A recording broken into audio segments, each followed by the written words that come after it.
Hello everybody, welcome for this match, which is between two teams for the 8th of final. Two teams out of 16 who qualified after the group phase. And in this match we have Reykjavik University and as well as the University of Bologna. These two teams will be competing on a topic which have been sent 10 days ago. Of course we'll talk about the topic and the allocation of the positions. My name is Aurélien Orange and my colleague Miss Urbanova from the Quarks Foundation. We are the host for this match, and there will be 3 judges as well watching the match in order to assess the performance of the teams. First, we will give the floor to the participants themselves, so I would like to ask each student to introduce themselves, starting with Miss Limishenko. Good afternoon, dear colleagues. My name is Valeria. I'm from Russia and currently I'm studying the second year of Legal Studies Master Program in Bologna. I wish you all good luck. Thank you very much. Mr. Marron. Yes, hi everyone. I'm Martin from Belgium and I'm on exchange in Reykjavik for the moment. I'm in my second year of master. And good luck everyone. Thank you very much. Miss Malikaite. Hello everyone, I'm Yeva and I'm from Lithuania and I'm currently also studying in Bologna in Legal Studies program in first year of Masters. Thank you very much. Mr. Snap. Yes, hi everyone. My name is Maxime Snap and I'm also from Belgium in exchange here in Reykjavik. Good luck. Thank you very much. Mr. Ishkelidze. Hello everyone. I'm Sab, I come from Georgia, and I'm also a Unibo student at Legal Studies. Thank you very much. And Miss Top. Hello everyone, I'm Dylan. I'm also doing an exchange in Reykjavik University. I'm from France, and yeah, good luck everyone. Thank you very much. I will give as well the possibility to the coach to introduce themselves. So, Dr. Arnaudottir.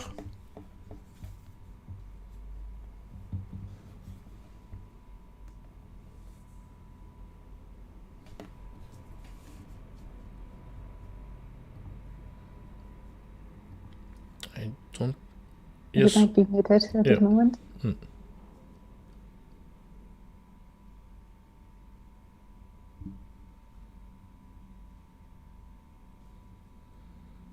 Maybe. Professor Arnaudottir, you were muted. Yes, you are muted. Oh, we saw you, but in video, but not in audio. Yeah, sorry, can you hear me now? Yes, we can. Okay, hi everyone. Nice to see you. My name is Njóla Arnardóttir and I'm an assistant professor at Reykjavik University and coach of this wonderful team. Good luck, everyone. Thank you very much. Miss Ferry. Hello everyone, I'm Laura. I also studied at the Hague University of Applied Sciences. I'm doing my master's degree now and I'm the coach of the wonderful team from my home country in the University of Bologna. Good luck to everyone. Thank you very much. So now we'll start with the match itself. So the topic you received was governments may subject freedom of movement in their country and entry to their country based on proof of vaccination. So the topic has been sent 10 days ago, so now we'll see which position each team will get for this match. I will share my screen so you could see, of course, the allocation. Up. Voilà. So now you should see on your screen 2 possibilities on the side of Bologna, 2 possibilities on the side of Reykjavik to be in favor and against. I will just click now and we'll know which position you will have.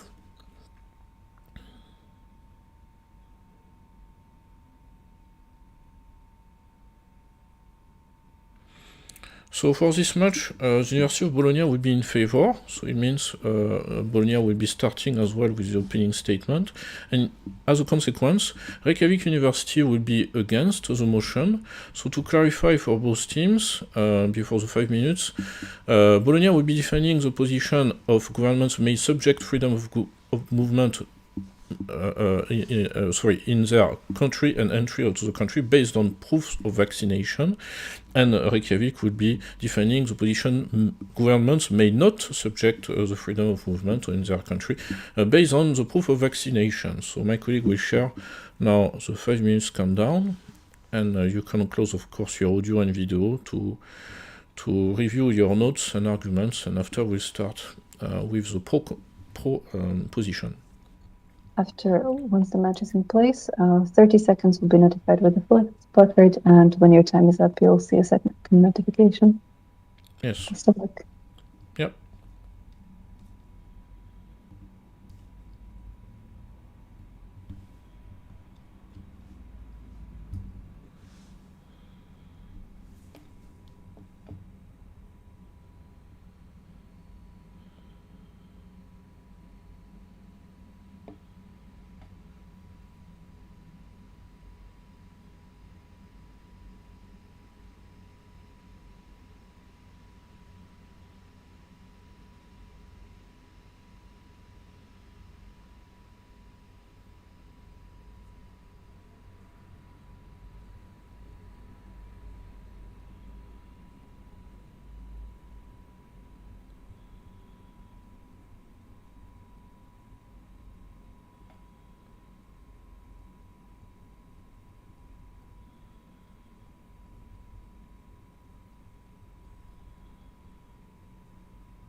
Okay, so we start. You can indeed open your cameras and microphone when it will be time for you to speak. So, for this match, the University of Bologna got the position in favor, so I will give the floor to the University of Bologna for the opening statement. You have 4 minutes. Dear colleagues, honorable judges, our team strongly believes that governments may subject freedom of movement in their country and entry to their country based on the proof of vaccination. We see two important arguments supporting our point of view. Firstly, the government, while acting as a guard of the fundamental rights of its citizens, sometimes have to establish some restrictions of other fundamental rights in order to protect the public health. Secondly, even though vaccination itself is proved scientifically is a tool of protection from multiple deadly diseases, it can control the spread of such diseases only in addition to other preventive measures, including sometimes the limitation of freedom of movement on the basis of vaccination certificate. So, first of all, according to the Convention for the Protection of Human Rights and Fundamental Freedoms, the positive obligations under this convention require states to take measures to protect the life and health of their populations. Furthermore, sustainable socioeconomic recovery will only be possible only once the threats to public health are durably under control. One of the greatest measures helping to protect the public health humanity has ever faced with is vaccination. For example, when the COVID-19 vaccination started, numerous European states have shown a desire to introduce a system of COVID passes or certificates, which would constitute official documentation of an individuals having been vaccinated against COVID-19. In addition to the aforementioned convention, Article 12, Paragraph 3 of the International Covenant on Civil and Political Rights also allows restrictions on the right to freedom of movement for reasons of public health and national emergency.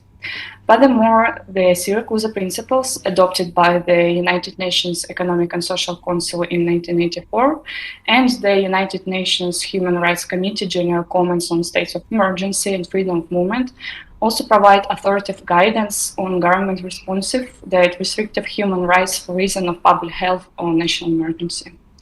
Secondly, vaccination is indeed an essential public health measure for achieving the purposes of public health protection, but it is insufficient by itself only.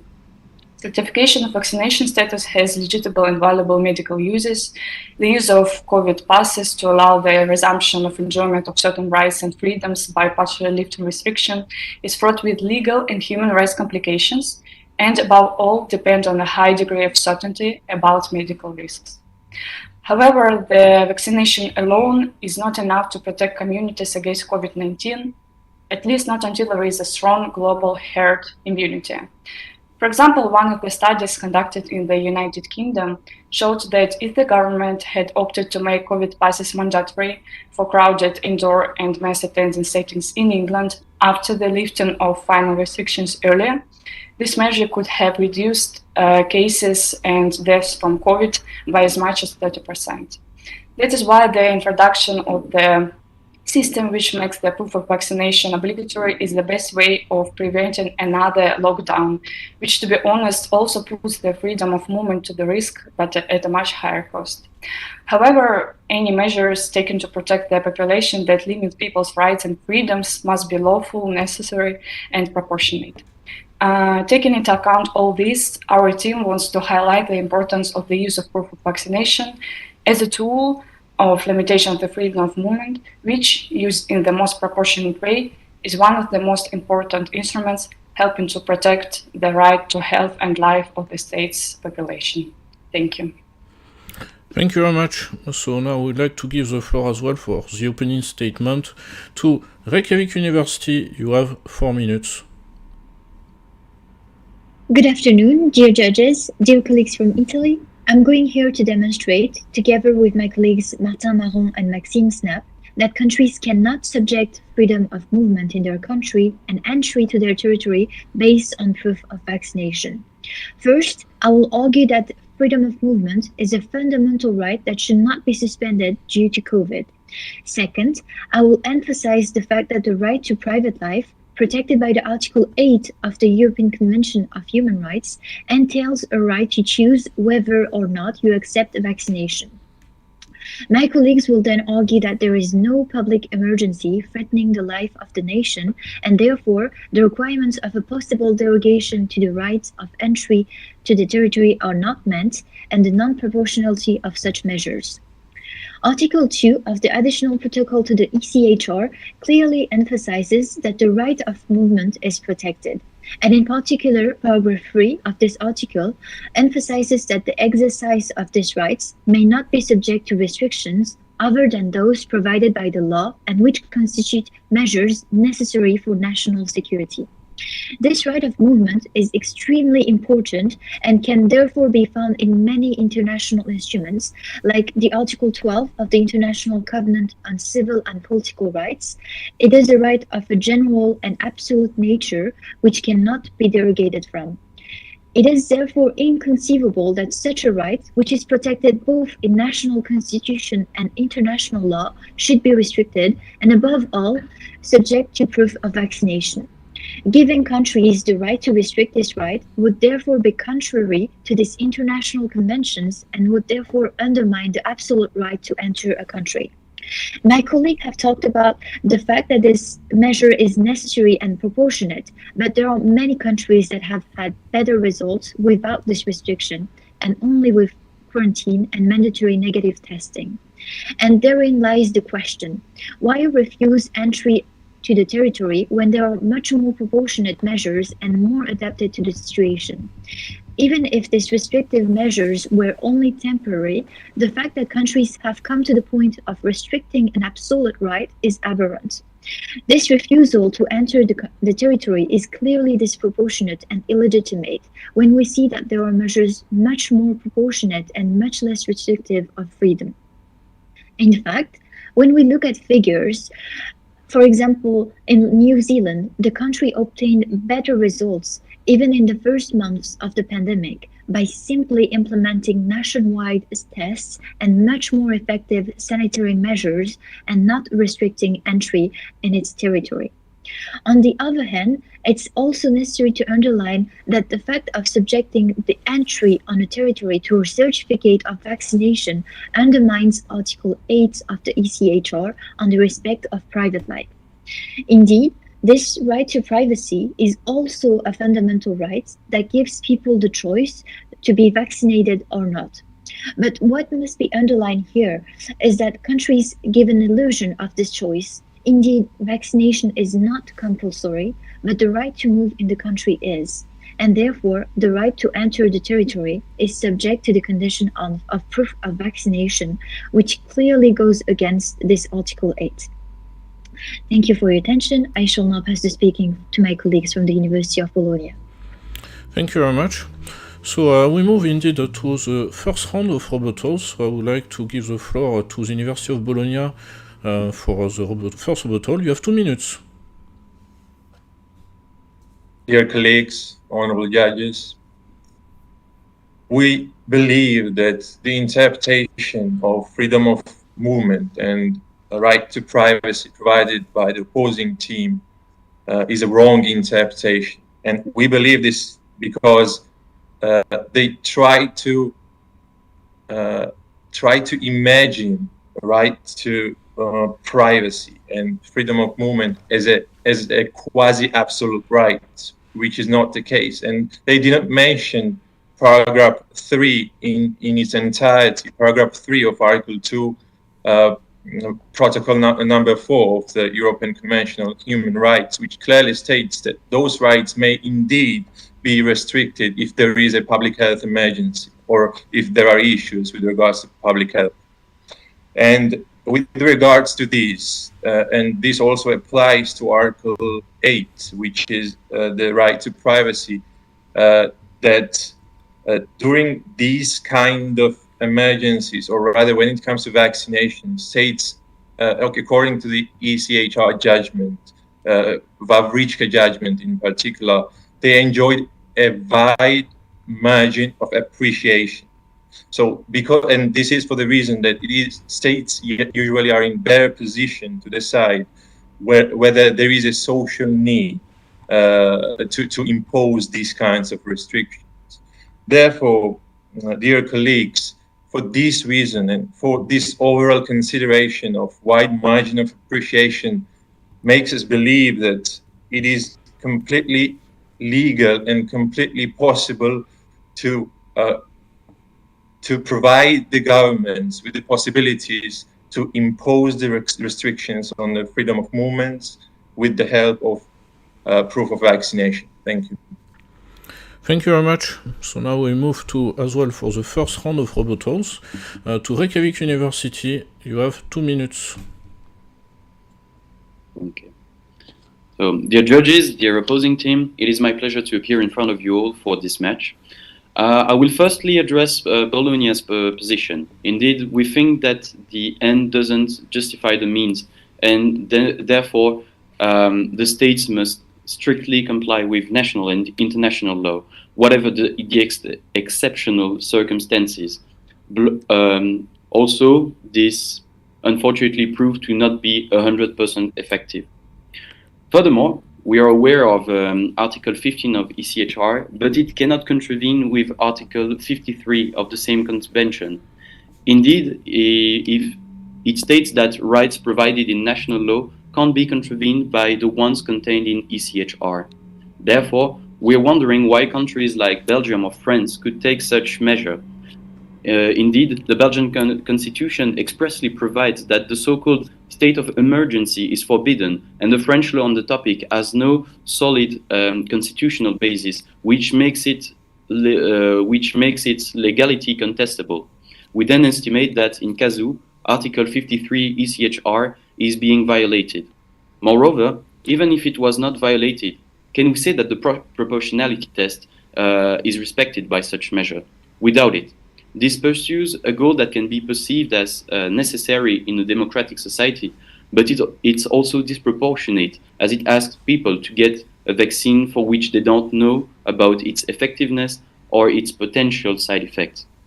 Like we previously said, some states taking this measure were doing so with highly contestable grounds. Then we can say that the legal condition is not respected. Eventually, and for the previously evoked conditions, we cannot say that the differentiating factor was at any moment objective, as it was targeting a very specific group. This is demonstrated, for instance, by the fact that President Macron wanted to, unquote, quote-unquote, piss off non-vaccinated people. Thank you for your attention. Thank you very much. So now we move to the second round of rebuttals. So I would like to give the floor to the University of Bologna. You have 2 minutes.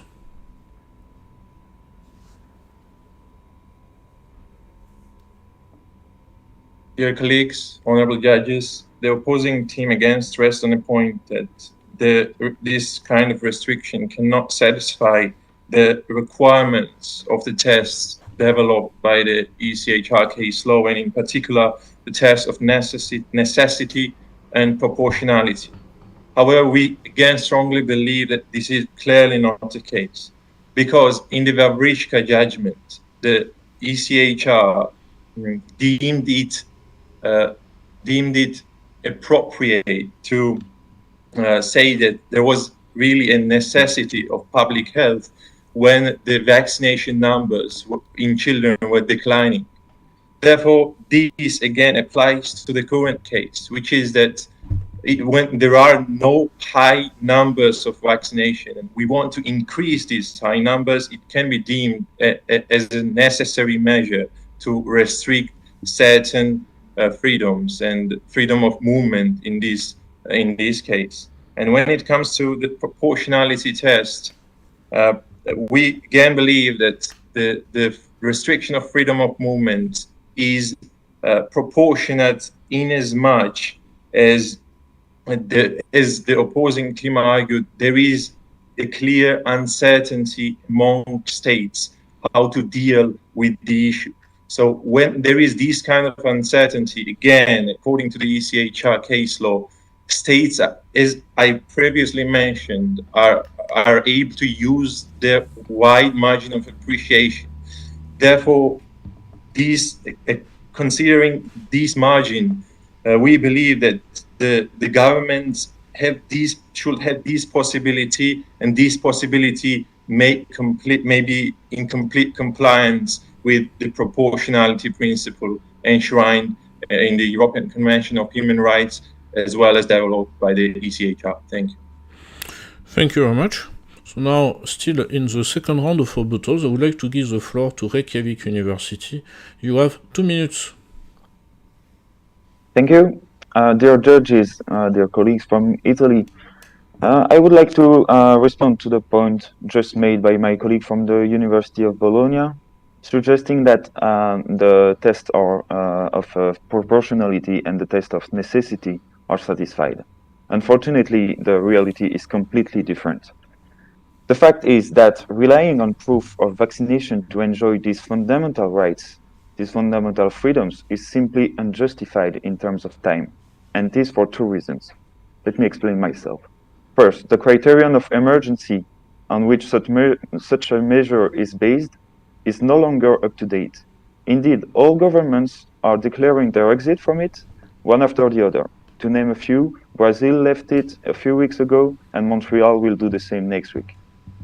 Secondly, today the vaccines are still in the clinical phase, the experimental phase, and the clinical data on them are still incomplete. The vaccination campaign and the early authorization of the vaccines on the market were in fact justified only when it helps to contain the pandemic.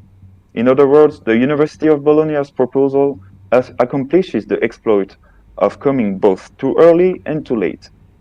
I would like to add that concerning the state of emergency, well, the expression speaks for itself. The measures are supposed to be taken for limited time in order to respect the European values, as explained by my colleague, Mr. Snap. And we cannot say that the compulsory vaccination is a limited time measure. Making vaccination mandatory as an emergency measure is then an inconceivable fantasy. Thank you for your attention. Thank you very much. So now we move to the conclusions. So I will give the floor to the University of Bologna for their conclusion. You have 2 minutes.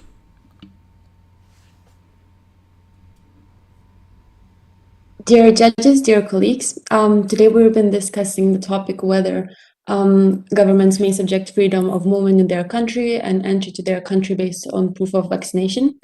Our team argued that the government sometimes has to establish restrictions on other fundamental rights in order to protect public health and well-being, and we stated this on different legal documents like European Convention on Human Rights, the International Covenant on Civil and Political Rights, the Syracuse Principles, also in some case law from the ECHR. And then the other argument was that even though vaccines control the spread, we need to take some additional measures in addition to prevent the limitations that may come from the disease.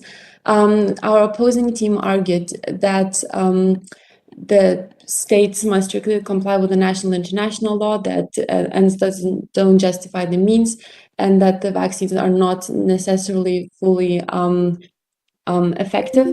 And also they just said that the proportionality tests are not met, and that the restrictions imposed are not proportionate.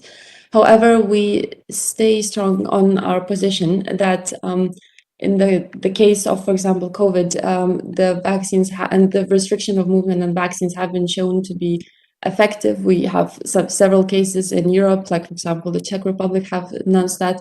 And also the proportionality of imposing the restrictions is much more effective than having the problems of the great increase of cases and a lot of deaths. So thank you very much for your attention. Thank you very much. So now, as well for the conclusion, I would like to give the floor to Reykjavik University. You have 2 minutes. So, dear judges and opposing counsel, as demonstrated in our pleading, such restriction, if applied, is unequivocally illegal for us, and by such violates the most basic human rights. This is why we strongly disagree with the proposition of the University of Bologna.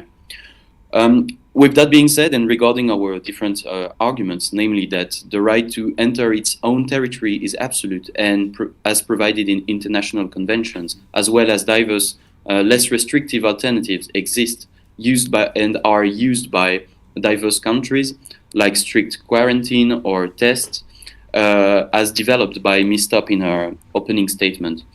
Also, this violates the Article 53 of ECHR, as well as the proportionality test, as I developed it.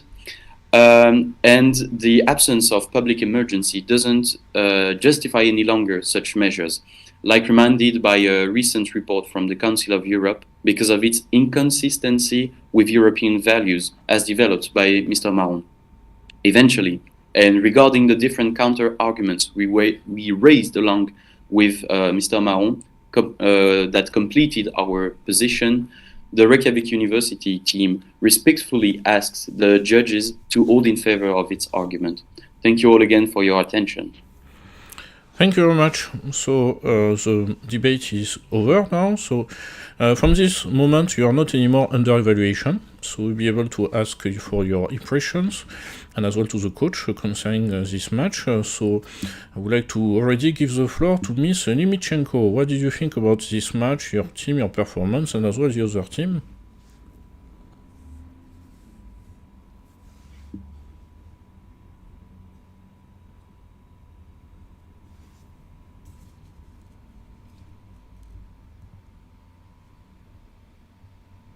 Ms. Nimichenko, I don't know if maybe you have a problem of connection at this moment. Maybe we'll ask you again. Maybe I will ask to the next student. Maybe Mr. Marron, what did you think about this match? I think it was great. It was a bit difficult for our team because we are in the exam period, but I'm guessing that the University of Bologna is knowing the same situation. So, but I think the match was still a great moment. Thank you very much. Miss Malikaite. I really enjoyed the match. I thought that this was very interesting and the opposing team had really great arguments and I think everyone did very well. So I'm really happy and well done, everyone. Thank you very much. Mr. Snap. Yes. Yeah, I have to say this wasn't my favorite topic since we entered the competition, but it was stimulating. And yeah, like Martin said, it was a bit difficult, but I guess everybody was on the same side with that. So good job, everybody, and good luck for the rest of the competition. Thank you very much. Mr. Ishkelidze.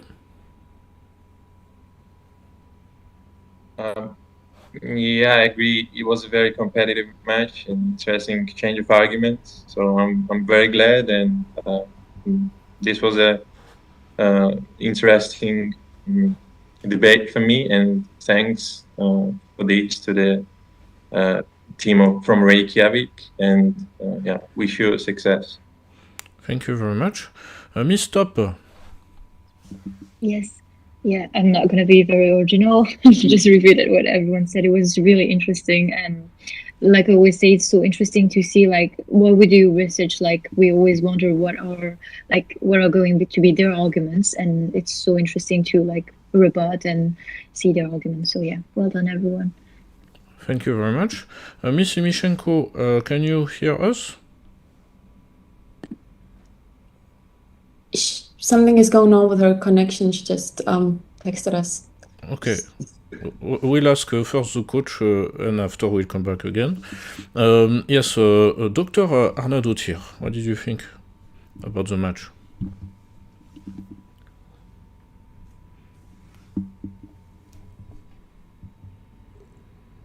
Yeah, we don't hear you. Can you hear me? Yes, now, yeah. No, not again. That's so Yeah, we hear you just very Yeah, you can speak through the. Can you hear now? But Yes, it looks yes, like it. that's good now. No. No, not again. Perhaps if you have more devices in the same room, one of the other devices. How about now? Yes. Yes. Well, I can't hear anything. Can you hear me now? Yes, everywhere. I'm very sorry. So I was very impressed with this match and interesting topic. And I know my team best, and I really like seeing how they've grown. So I think this might have been their best performance yet. So that's really wonderful to see how they're progressing, and I'm sure everyone is. So I am impressed with the match, and congratulations, everyone. Job well done. Thank you. So Miss Ferry went out of the room, but I see Dr. Gatti, who is a professor in Bologna, my former colleague in The Hague. I don't know if Dr. Gatti, I think you joined at the end of the match. Did you? Yes, I did. Actually, I was not able to arrive earlier because I have a little baby right now in my house, so it was quite difficult. Anyway, I heard a bit, and I too am very impressed. Well, that's also the reason why I cannot turn on the video. Anyway, yes, I was very impressed. I'm really glad that well, the members of our team made it so far. I know they've been working hard, and well, we're very proud. Thank you very much. Also to you for the organization. Thank you very much, Dr. Gatti. So yes, now on our side, of course, you will receive the results, we hope, during the weekend from the three judges, so they are informed about it. You will receive as well links during email with links about this event. I said we are organizing at the university next week with different employers, practitioners of different areas of law. So so for some of you, yeah, it will be new. For Dr. Arnaud-Dautier is not new because she has been speaker in this event years ago. And yes, of course, there will be some other events coming during the next days, next weeks even. One thing as well I want to tell is congratulations for the work you have done, because indeed we have seen progression for both teams. You had, of course, quite a good number of matches now. The team moving to the quarterfinals, of course, will meet another team who just had the match as well. And but we want to tell you to keep contact as well between students, between teams, because you had already matched with different countries, different institutions. This is opportunity as well to make new contacts. So I will start as well with one small last question. Is on the side of the students of Bologna, have you been already in Iceland? No, Miss Maikaite, Mr. Ashkelidze. No, okay. Well, that's to be an opportunity as well to make a connection with Reykjavik University, and on the side of as well the Reykjavik students, the three students currently in the room. Have you been? And as well, Dr. Arnaud-Dautier, have you been in Bologna? I haven't, and I would love to. Voilà. So yes, and as a students, not at all. No. No. But I would like to also, because we are missing a bit of sun here. Ah, yes. But you don't have the snow anymore. Yeah. No snow, but okay. Good. Still cold. Yeah. Okay. So yes, so this is an opportunity as well to invite each other if you have events coming up as well. If you would like to invite Dr. Gatti, who's an expert in EU law, if you want to have an expert as well in law of the sea and fisheries, and as well who published a book, was on TV from what I remember, as well in Iceland. So that's a possibility as well to invite. So yes, please enjoy to make connections, and as well to maybe, I don't know if you have already a partnership agreement between the two universities, between indeed the oldest university in the world, Bologna, and as well one of the two large universities in Iceland. So yes, my colleague Ms. Urbanova, do you want to add something as well? Thank you very much, and first of all, congratulations to both teams. It's been a pleasure to see your progress up until the 1/8 finals, and indeed, whatever result of the competition from this match, we look forward to seeing you in other events. Especially during this competition. Just yesterday, we had our first major networking event where the students, coaches, and judges from other institutions participated. We'll have another one either at the end of May or early June. So we look forward to seeing you there. Slowly you will start receiving the certificates. The teams that are still in competition will receive their certificates later. If you would need your certificate earlier, either due to certain applications to universities of academic programs or scholarships, just let us know, and we can issue it faster as well. And indeed, very much looking forward to seeing all of you also in this edition, in the matches and the accompanying events, as well as hopefully in the next edition. Since there's one-time participation rule, you can rejoin either as a judge. If you will be alumni from your university, you can qualify for a judge in the group phase, or as a second coach or a primary coach for your team that will be following after, or as a student organizer. So actually this year we have a large group of students that are helping us behind the scenes from different regions. So looking forward to also perhaps introducing them in the upcoming events more. Yes. Missy Mishenko, you are back. What did you think about this match? Yeah, thank you so much. I'm sorry for connection issues. Hope it's not karma. Yeah, thank you so much for the match. Indeed, it was really interesting. I want to say that I wish we will meet each other next, but I think the only one team will go further. So good luck to all, and it was a pleasure. Thank you very much.